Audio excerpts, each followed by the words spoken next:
Good afternoon. My name is Vince Hall. I'm the CEO of Feeding San Diego, and on behalf of our board of directors, our staff, our volunteers, thank you very much for joining us for today's teleconference, where we will be providing a brief update on the COVID-19 crisis response across San Diego County. We are going to give you a brief overview, and then we will answer questions. However, if as the presentation is underway, you want to type a question in the question and answer box, please feel free to do so. Please do not use the chat box. Please use the question and answer function, and we would be happy to answer questions as we move along through the webinar as best we can. And any open questions that remain at the end of the presentation, I will make an effort to answer live. So please feel free to type in your questions. To begin, the team here at Feeding San Diego has been working around the clock to address this growing crisis across the county. And we have had to innovate new ways to distribute food to the community. We have had to develop new means of procuring enough food to serve the needs of the community. And we have been doing that in a way that both sustains our commitment to our existing partners, but also allows us to address a rapidly growing need across the communities of San Diego County. As a reminder, the mission of Feeding San Diego is to connect every person facing hunger with nutritious meals by maximizing food rescue. Our vision is a hunger-free and healthy San Diego. And we are responding to this crisis in a way that addresses both core statements behind our vision. That is to say that we want to solve hunger within the community, but we're also working to do it in a way that addresses the nutrition needs of the community as well. We don't want to just address the calorie gap, we want to address the nutrition gap. And we do that principally by ensuring that a significant percentage of the food that we distribute is healthy, fresh fruits and vegetables. Interestingly, Feeding San Diego was started in 2007 and was immediately tasked with helping to develop a community response to the terrible wildfires that swept through San Diego County that year.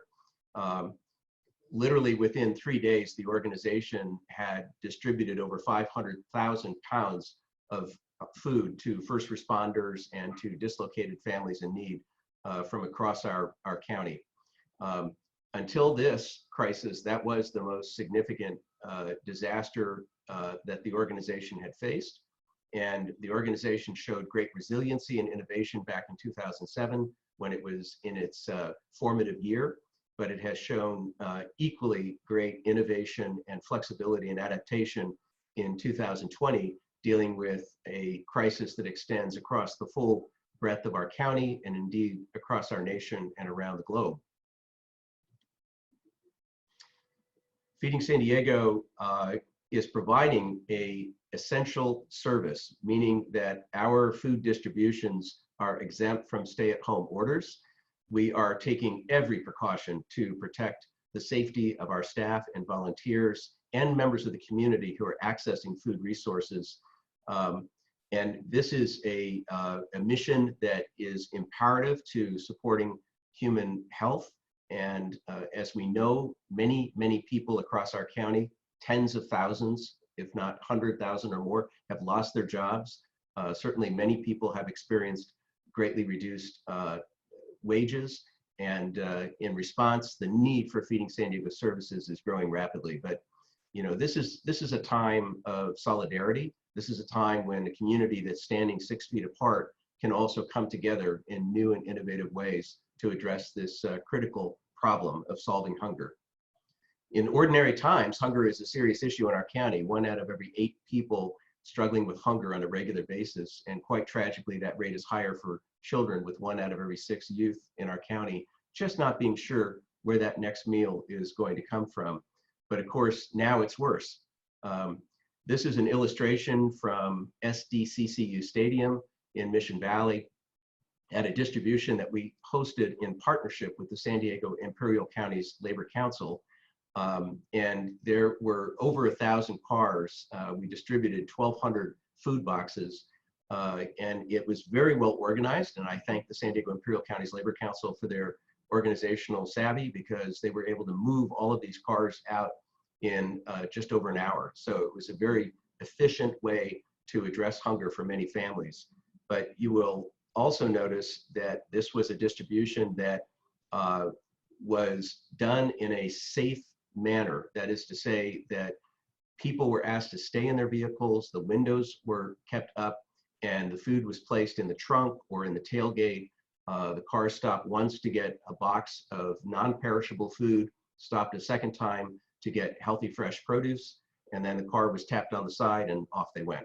So this was a very efficient way to distribute food that we are actually doing countywide. It's not just at SDCCU Stadium. I want to thank the mayor of San Diego, Kevin Faulkner, for turning out for this distribution.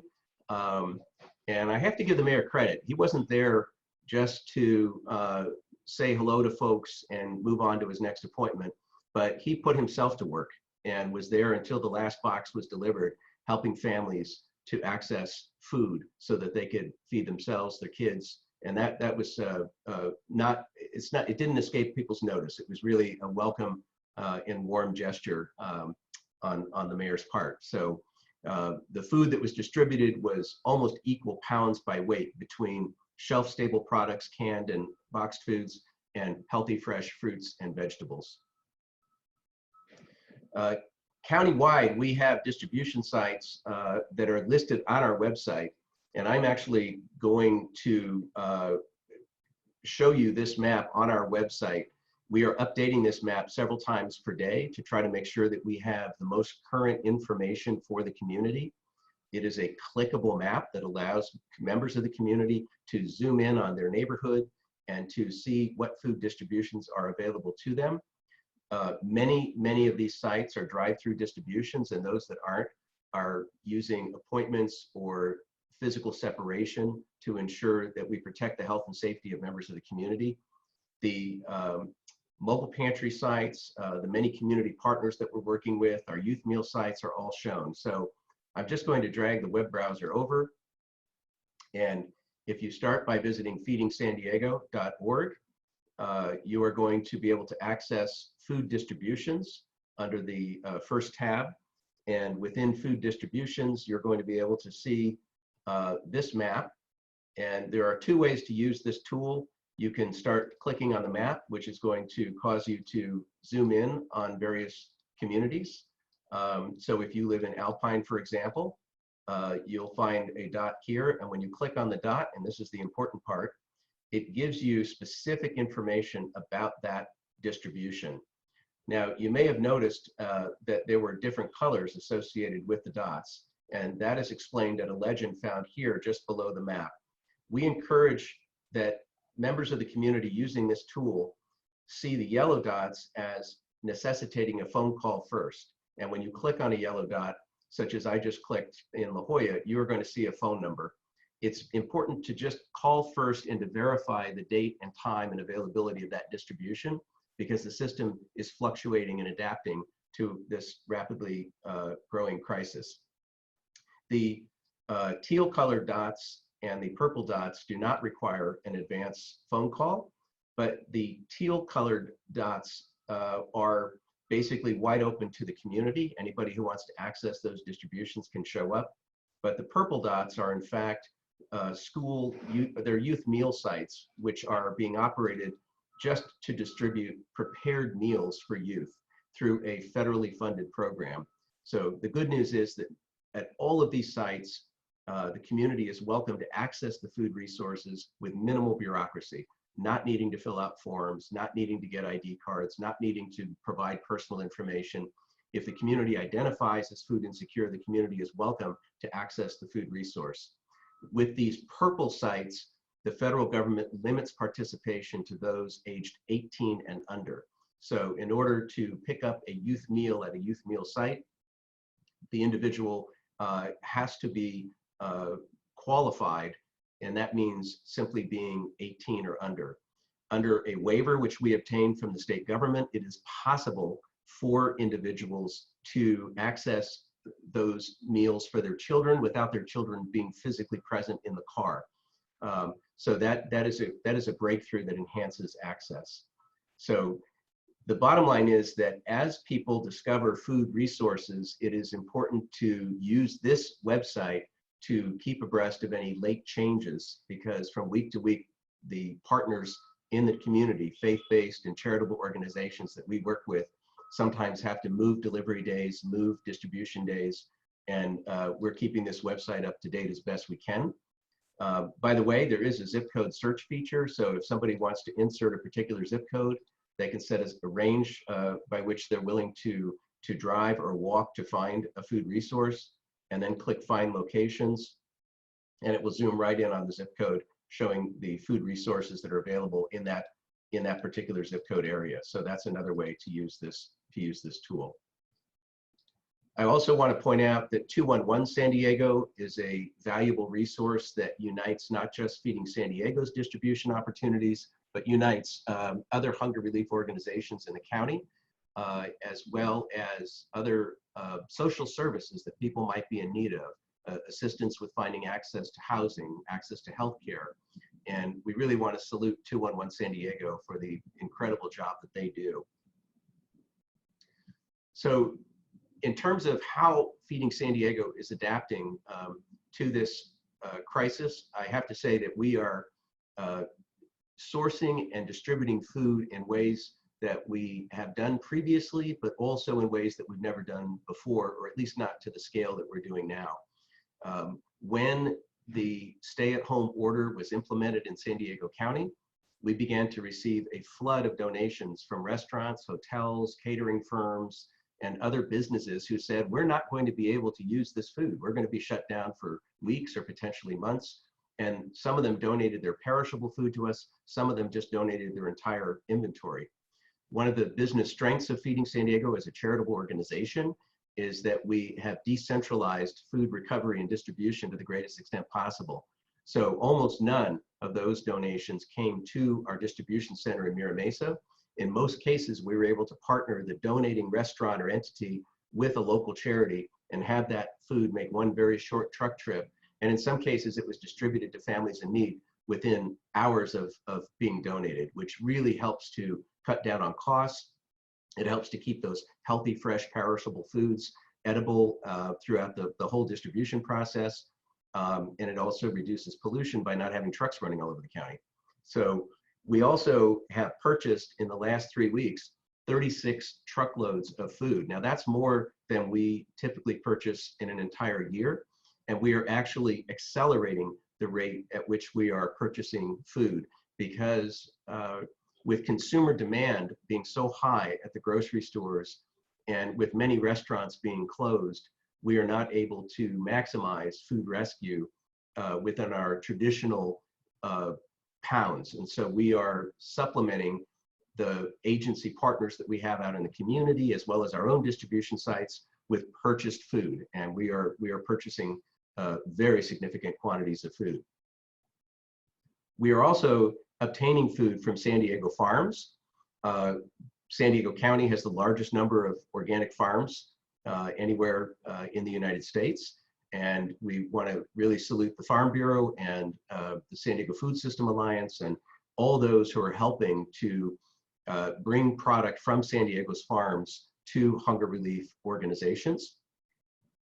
We are sourcing food from both the land and the sea ports of San Diego County. The Dole Food Company at the Port of San Diego has been a very generous donor of bananas and plantains, which they import from Ecuador and other South American countries. And they've just been a terrific partner, providing a great source of nutrition for the community. And then a lot of Mexican-grown produce, which is sold into the US market, has a stopping point at brokerage houses in Otay Mesa. And many of those brokerage houses have been calling us on a daily basis to donate product that is still very delicious, very healthy, but is too ripe to ship through their ordinary retailer supply chain, and they are simply donating it to Feeding San Diego. And we're able to pick up food almost on a daily basis from those brokerage houses in Otay Mesa. So both from the land, the seaports, and from local farms, we are successful in sourcing a lot of additional produce. Through our partnership with the California Association of Food Banks Farm to Family program, we have increased the amount of produce that we are sourcing from 225 farms and packing sheds up and down the state of California.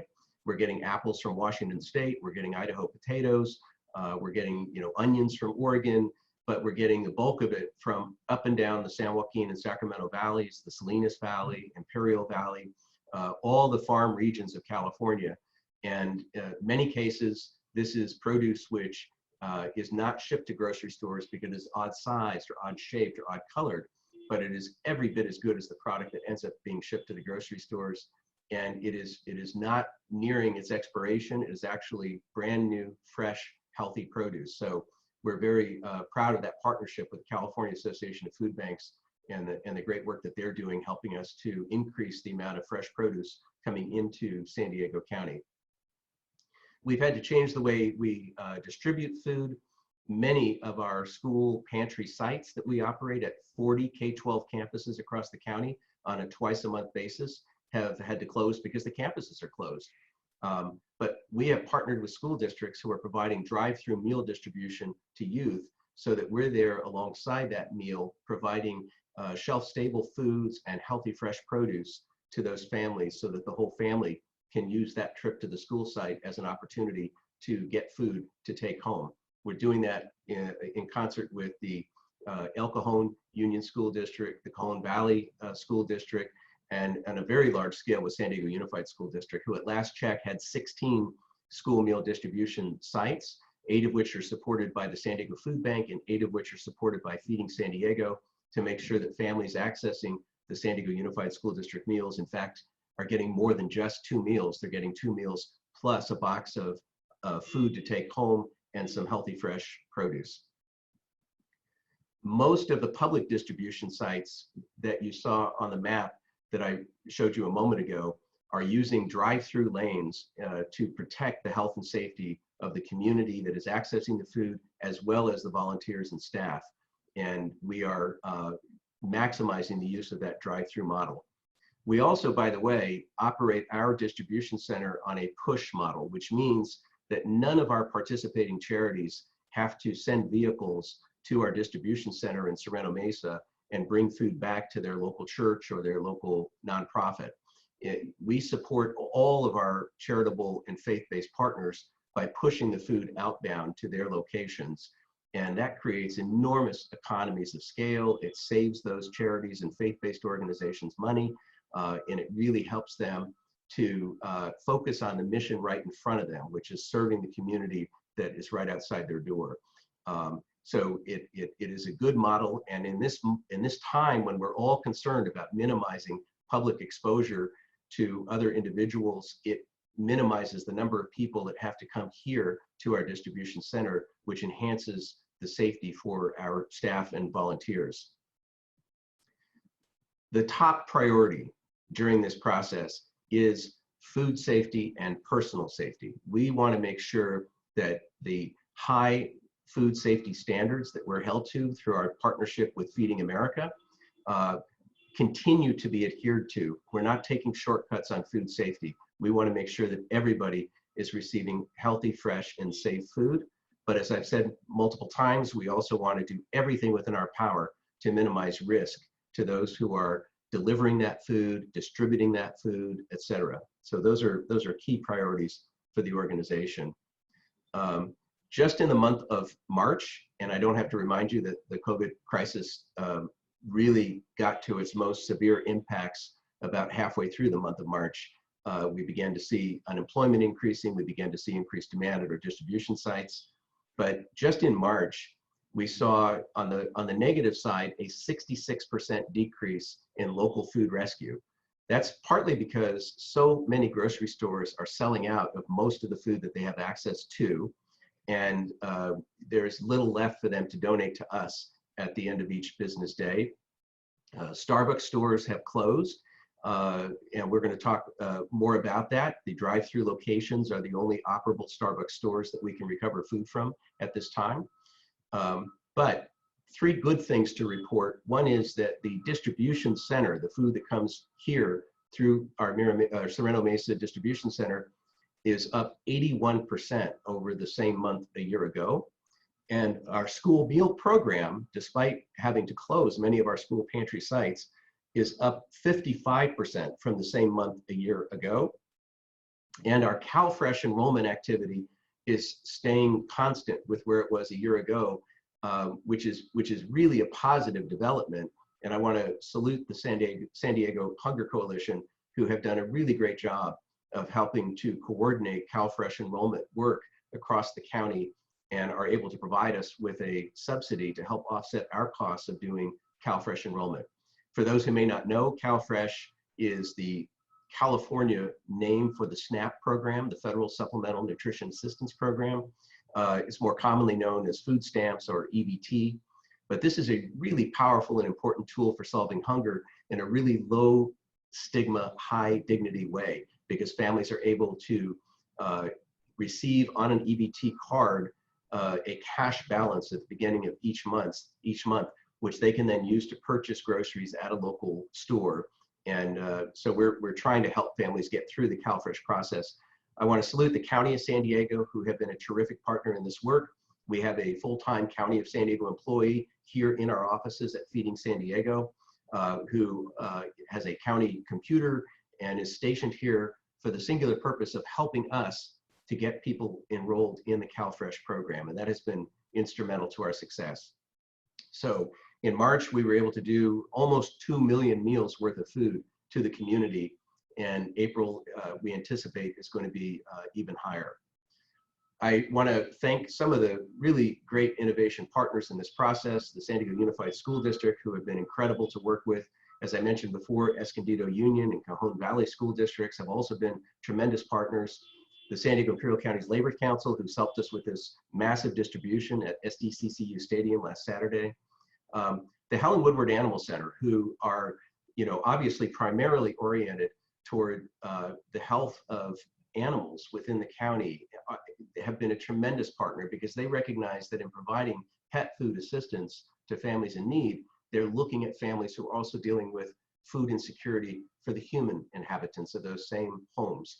And they have partnered with Feeding San Diego so that we are able to do both missions at the same moment. That is to provide essential food for animals while we are providing essential nutritious food for humans. And that reduces the stress on families. It reduces the pressure to solve multiple problems in multiple places by providing an all-in-one service.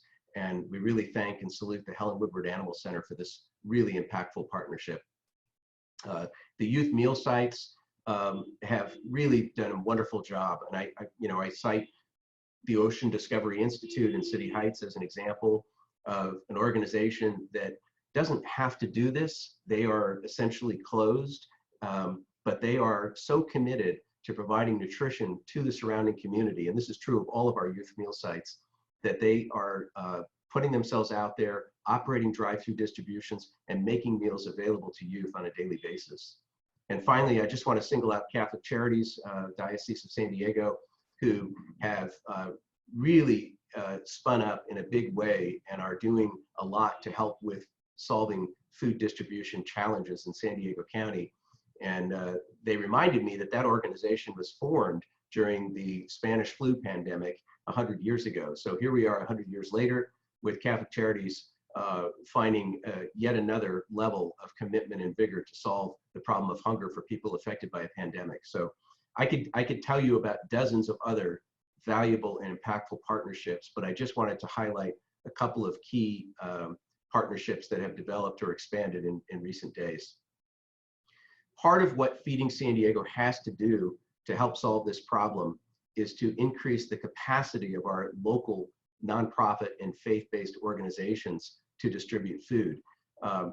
Through the work of Assemblymember Brian Mainshine and Governor Gavin Newsom and CalRecycle, which is a state agency, we were able to get these beautiful vans, which are equipped with refrigerators and are specially customized to do food rescue. We're going to be moving these vans out to the community as quickly as we can to help mobilize food rescue in a food-safe, temperature-controlled way.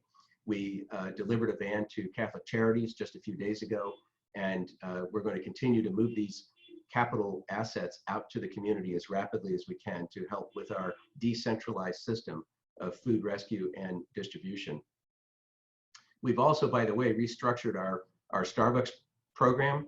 And traditionally, we had 7 charitable partners that were hitting 25 to 30 stores a night and bringing that food back to their locations.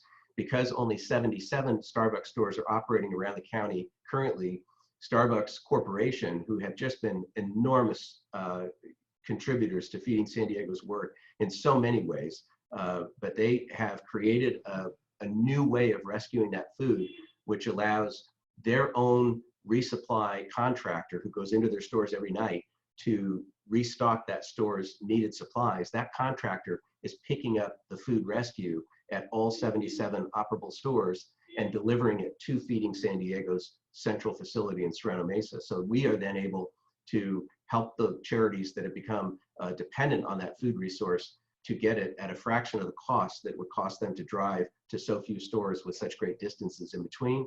And they're able to economically and efficiently access that healthy product. So we're very excited about the Starbucks partnership and how it has adapted to these changing circumstances to continue making that product available to families in need. And it is wonderful product, paninis, breakfast sandwiches, protein boxes, salads. It's a great mix of healthy products. So everything that I've described in this response message costs money. And I think, as many of you know, Feeding San Diego does not receive operational support from the federal government. We do not receive federal government commodities. We do not receive dollars for operational support from the state government. We do receive some capital grants like those Cal Recycle vans that you see on the screen. And we've received some very nice donations from state and local government entities for capital grants, including a recent $50,000 support grant from County Supervisor Nathan Fletcher, and we thank him for that generous donation. But as we raise money in the coming weeks, every dollar donated to Feeding San Diego is going to receive a significant boost, a dollar-for-dollar match, which is being provided through the incredible generosity of Gwendolyn M. Sondheim and the Equalia International Foundation. Gwendolyn is with us, and I'm going to ask her to say a few words, but I just, by way of introduction, want to tell you that she is the founder of Feeding San Diego. She is the chair of our board of directors, and she has been an amazing supporter and donor to our organization for all 13 years of its existence. So with that, let me turn the microphone over to Gwendolyn Sondheim. Thank you, Vince. My goodness, thank you for this wonderful webinar and for everything you do and for your exceptional leadership during this time of crises.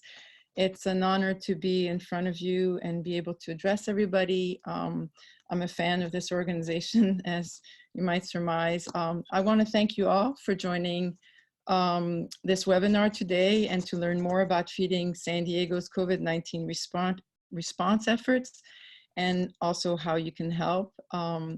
As a founder and board chair of Feeding San Diego, I'm incredibly proud of our team and our ability to quickly respond to the increased need for food assistance throughout the community.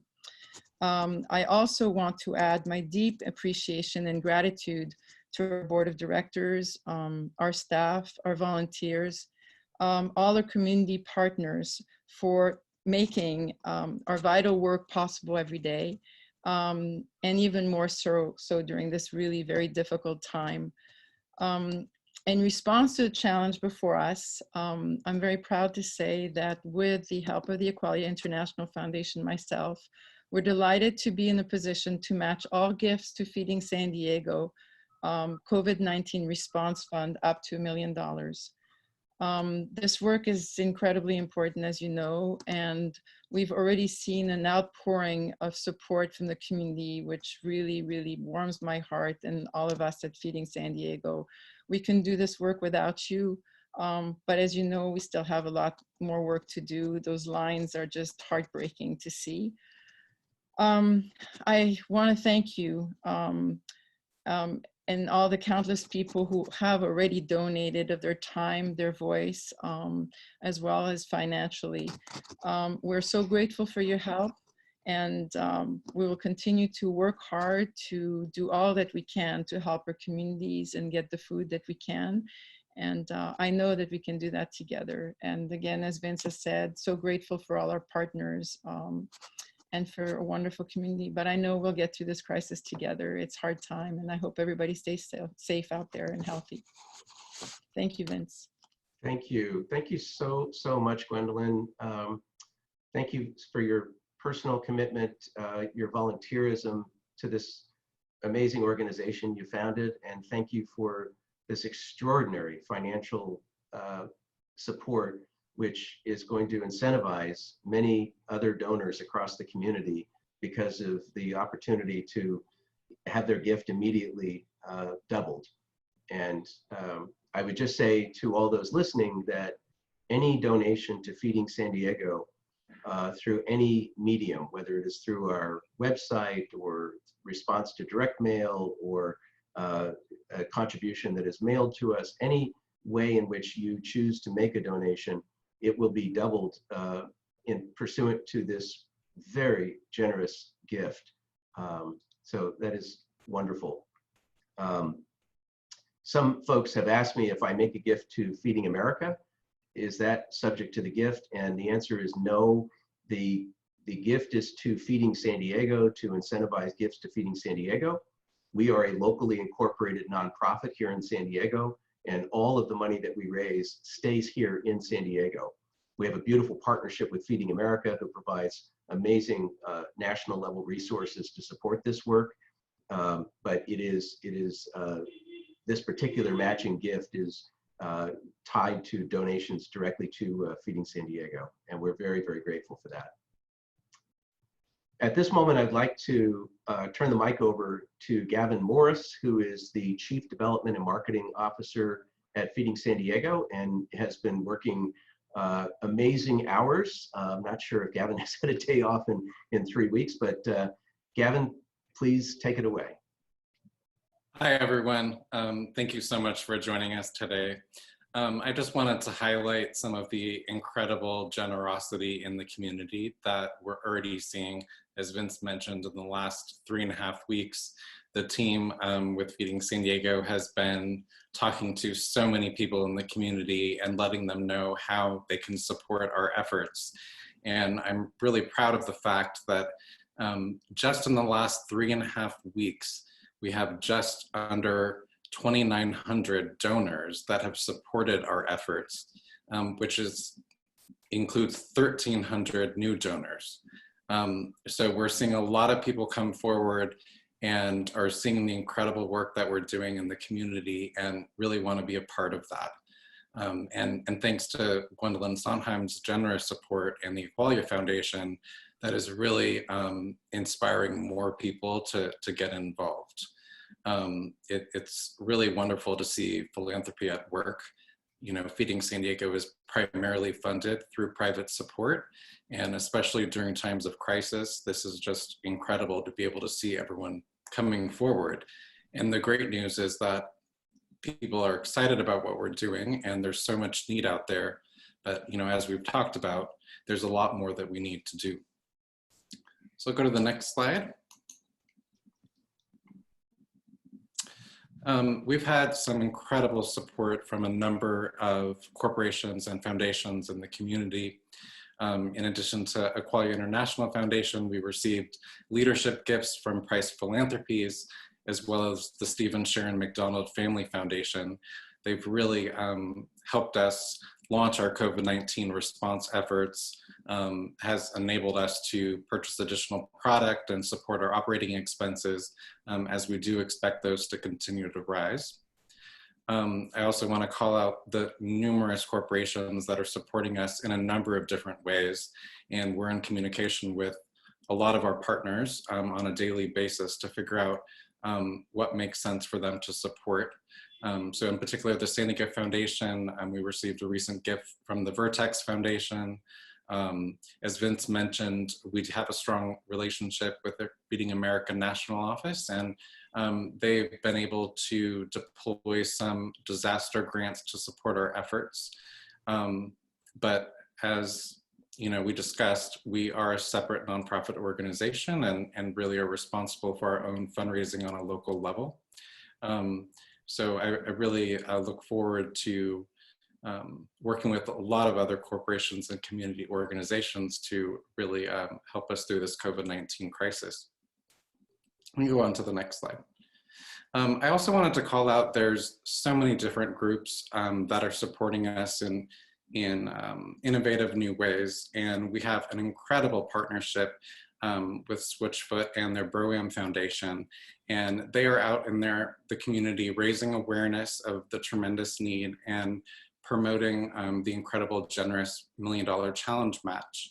And we have numerous other businesses that are supporting us either through a portion of their product sales or launching some type of fund drives.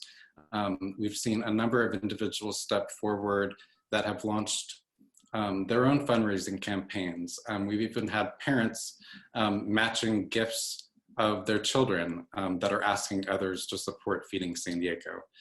Just an outpouring of support that is really inspiring to see.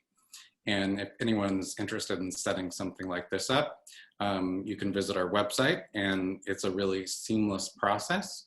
And I know a member of our development team can help if you need some technical support on that as well. Go to the next slide. Just wanted to mention that we do need food donations, and if you are interested in making one of these contributions, if you can please contact our sourcing manager, Dale Holland. His information is up on the screen, and his contact information is also available on our website. As Vince mentioned, we are seeing a significant decline in those food donations. So if they're contributions from restaurants or smaller scale donations from individuals and families, we are happy to talk to you about what that looks like and how you can help support the need in the community. Go to the next slide. Just wanted to call out the fact that, first and foremost, we have a tremendous need for financial contributions to support our efforts, but equally as important is really raising awareness in the community and letting others know that there are resources available and how they might be able to support our efforts. And our marketing team has done an incredible job getting a number of social media assets together for people that are interested in raising awareness in the community. That's also available on our website as well. Now I will turn it back over to Vince. Great. Well, thank you very much, Gavin, for that recap on the development and marketing impacts and programs.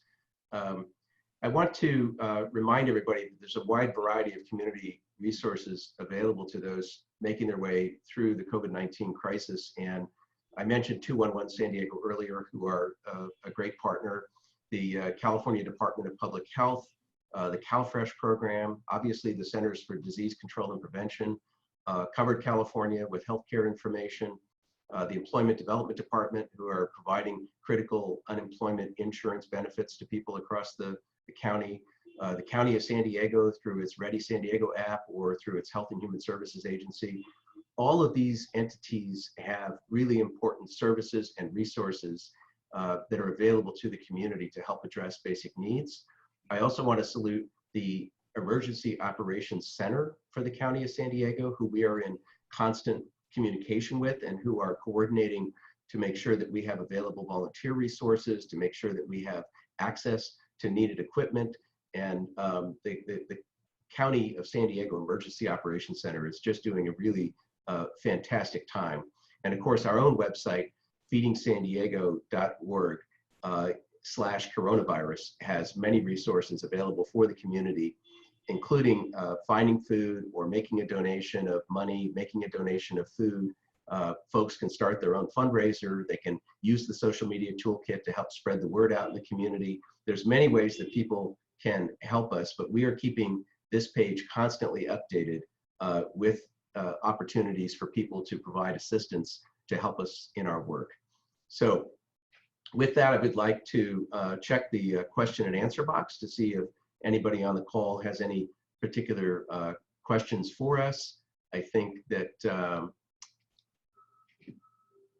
going to give a quick shout out to Swinnerton, who have been a tremendous donor and volunteer partner for Feeding San Diego, and have also loaned us their professional photographer to help us capture images of what's going on out in the community and help us to tell our story.